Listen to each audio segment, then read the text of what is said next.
pourquoi est-ce que les justes, les vertueux et les innocents souffrent, voire même meurent dans l'injustice? C'est la question à laquelle Jésus est confronté aujourd'hui. Pas évident, surtout que ça nous rejoint tous, on se les touche. J'ai déjà posé cette question parce que on l'a tous expérimenté, directement ou moins directement, mais comment est-ce possible que Dieu laisse mourir les innocents? Et pour le coup, lui, Jésus, comme à son habitude, je dirais, il va répondre à côté. Lui, il va chercher à répondre à la question comment, malgré ces injustices, essayer du moins possible d'en pâtir. Sûrement parce qu'en fait, à la question du pourquoi les innocents meurent-ils parfois dans l'injustice, aucune réponse n'est valable face aux gens qui sont dans ce drame. Aucun mot n'est audible par ceux qui traversent de tels deuils. Par contre, comment essayer, malgré ces injustices inhérentes à la vie, de toujours moins en souffrir? Eh bien là, je crois qu'il nous donne une clé. Une magnifique clé, qui sur le papier nous est tous accessible et que pourtant, combien souvent on a du mal à nous approprier, et moi le premier. Cette clé, je la donne tout de suite, c'est tout simplement, je crois, qu'il faut admettre qu'on ne peut rien attendre des autres, mais qu'on peut tout sur nous-mêmes. Et vraiment, cette clé, elle apparaît à travers les 3 lectures comme une véritable révélation à travers 3 questions que nous pose chacune de ces lectures. La première, comment Dieu se présente à nous. La deuxième, comment est-ce que nous le recevons. Et enfin, une fois qu'il s'est révélé, qu'on essaye de le recevoir, comment essayer de le suivre, de marcher à la suite du Christ. Eh bien, commençons donc par l'Exode, ce magnifique texte, le premier de tout l'Ancien Testament où Dieu révèle pleinement celui qu'il est à Moïse, à travers cette belle figure du buisson ardent. Et qu'est-ce qu'il va dire ? Il va dire un truc génial, ça tient en 2 phrases. Il va dire « Je suis le Dieu de vos pères, je suis celui qui a vu votre souffrance et qui vient vous délivrer. » Et je trouve que c'est vraiment génial, parce qu'en 2 phrases, il nous redit tout ce qu'il est pour nous. Il ne dit pas « Je suis votre Dieu ». C'est ça la réalité, mais il ne le dit pas comme ça, parce que s'il le disait comme ça sous-entendrait qu'il y a quelque chose qui nous unit à lui, et donc qui nous oblige, nous, envers lui. Mais non, il a toujours pris soin de nos aînés dans le passé, et il va continuer sans rien attendre de nous. C'est ça qu'il nous révèle à travers ce bref passage.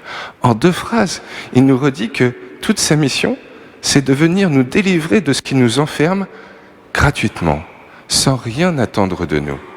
Et je trouve ça d'autant plus merveilleux que souvent on oppose Dieu le Père dans l'Ancien Testament qu'on voit comme un peu colère à Dieu le Fils qui nous paraît tout doux, l'apôtre de l'amour. Mais en fait, quand il se révèle comme ça, on voit que c'est exactement la même nature. Il vient pourquoi ? Pour nous sauver. Dieu sauve, c'est le nom même de Jésus, c'est ce qu'il nous a témoigné. Et plus que ça, il le fait sans ne rien attendre de nous, purement gracieusement, gratuitement. C'est comme ça que Dieu se révèle à nous. Mais alors nous, comment est-ce qu'on le reçoit ? Et là, je crois que c'est Saint Paul qui nous fait réfléchir à tout ça. C'est qu'il nous dit, on reçoit tous les mêmes grâces magnifiques. On a tous reçu le même baptême. On reçoit au quotidien les mêmes dons spirituels. Et pourtant, combien n'ont pas plu à Dieu ? Combien se sont détournés de lui, ont récriminé et ont fini exterminés ?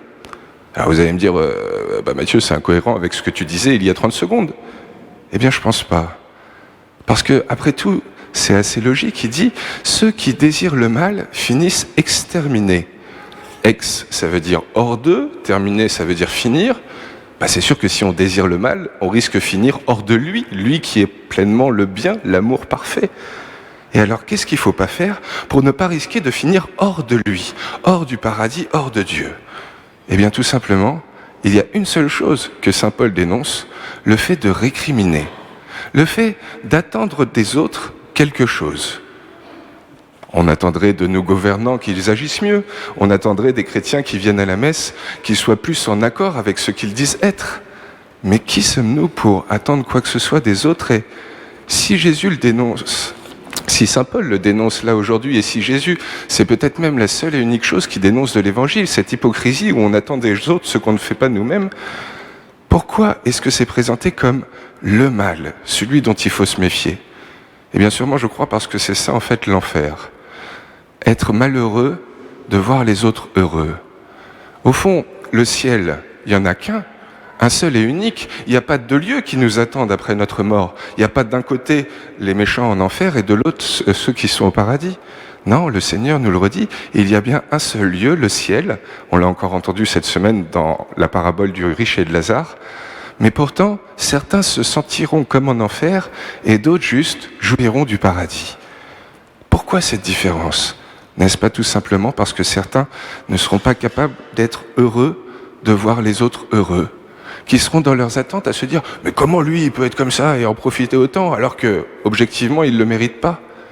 Oui, je crois que c'est ça l'enfer. Et c'est pour ça que souvent on le subit dès aujourd'hui.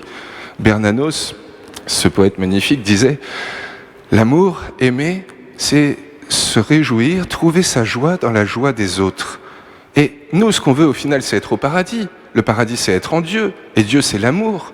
Donc l'enfer, c'est juste ne pas être capable de se réjouir de la joie des autres.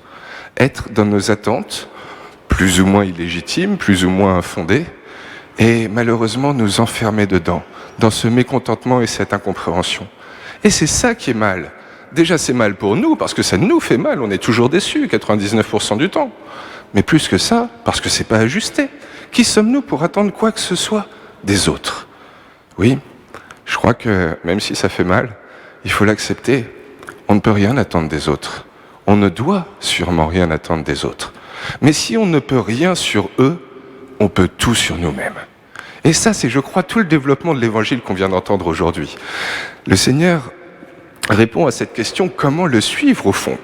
Et il nous dit, il faut qu'on se convertisse pour ne pas souffrir des mêmes souffrances qu'ont vécues ces Galiléens qui sont morts, exécutés par les Romains, alors même qu'ils étaient en train de prier, quand même. Et, ou encore ces innocents de la tour de Siloé qui, se sont juste pris une tour dessus, sans rien demander là encore. Bizarre, parce que on ne sait pas vraiment s'ils ont souffert de leur mort. Peut-être qu'ils sont morts sur le coup. Mais ce qui est sûr, c'est qu'il dit que si on ne se convertit pas, on souffrira. Mais donc souffrir peut-être avant tout de cette incompréhension face à l'injustice. Eux qui étaient vertueux, innocents, comment Dieu a-t-il pu en apparence les laisser tomber ? Purée, mais cette question, elle peut nous ronger. Elle peut éminemment nous faire souffrir. Je comprends que si on n'arrive pas à nous convertir, on soit bouffé par ça.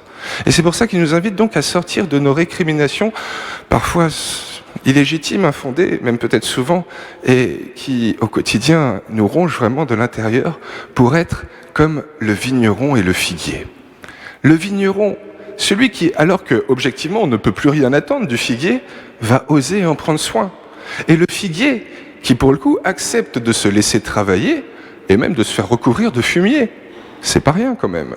Mais pourquoi ? Pour retrouver plus de vie, pour donner du fruit, pour être heureux.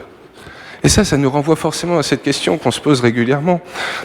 Face à toutes celles, tous ceux qui ne nous paraissent pas ajustés par rapport à nos attentes, comme ce figuier, face à ceux qui coûtent beaucoup et qui ne rapportent rien, objectivement, qu'est-ce qu'on fait ? Est-ce qu'on les extrait de l'équation ? Est-ce qu'on les extermine ? Ou est-ce qu'au contraire, on essaye d'en prendre soin ? C'est assez trivial, ce que nous rappellent les textes d'aujourd'hui, et pourtant, je pense que ça nous fait du bien de le réentendre de temps en temps, que, oui, on ne peut rien attendre des autres, on ne doit rien attendre d'eux, mais par contre, on peut prendre soin d'eux. Et on peut accepter de travailler sur nous-mêmes, pour essayer de nous convertir un peu, et puis pour accepter que les autres prennent soin de chacun de nous. À la question donc... Ah non, je vais peut-être donner un exemple là-dessus parce que j'en ai un qui est plutôt pas mal.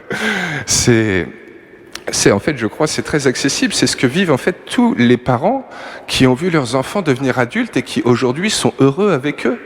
Ils ont accepté un jour de ne plus plaquer leurs attentes sur leurs enfants, mais de les laisser être ce qu'ils sont appelés à être, tout en continuant de prendre soin d'eux, tout en continuant de se laisser travailler par eux.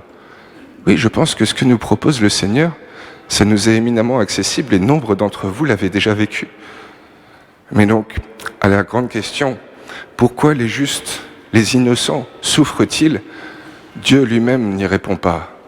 Mais je crois qu'à travers le témoignage qu'il nous offre, ça nous renvoie à ces personnes qu'on a tous déjà rencontrées et qui nous ont montré par leur vie que, quel que soit le drame, la tragédie de ce qui nous est donné de traverser, on peut, par la grâce de la confiance, continuer, debout sur nos deux pieds, d'avancer, et même peut-être d'être heureux, malgré les difficultés, parce qu'il est là, lui, à nos côtés. Juste peut-être ne pas se laisser bouffer par ces attentes qui nous paraissent légitimes, mais qui en fait sont infondées. Oui, je pense qu'on ne peut rien sur les autres, mais qu'on peut tout sur nous-mêmes.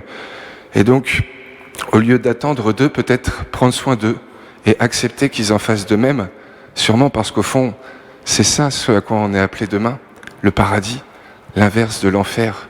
Ne pas nous laisser ronger par ces attentes qui nous font du mal, mais nous réjouir de la joie des autres. Et bien peut-être juste soyons-en confiants, conscients aussi, que la vie, on ne peut pas forcément la changer comme on voudrait. Les autres non plus, on ne peut pas les changer. Par contre, on peut changer soi-même. Et on peut essayer de souffrir un petit peu moins en prenant soin de nos prochains et en acceptant que eux-mêmes nous travaillent en vue du bien. Et bien peut-être donc juste, ne tombons pas dans ces récriminations à la fois faciles, qui nous paraissent légitimes, mais qui trop souvent nous rongent, nous mangent de l'intérieur, nous font souffrir. Et plutôt, demandons-nous chaque fois qu'on croise l'autre, notre prochain, comment est-ce qu'on pourrait l'aider à grandir, à guérir? Et demandons-nous sur nous-mêmes comment on pourrait toujours mieux chercher à nous convertir.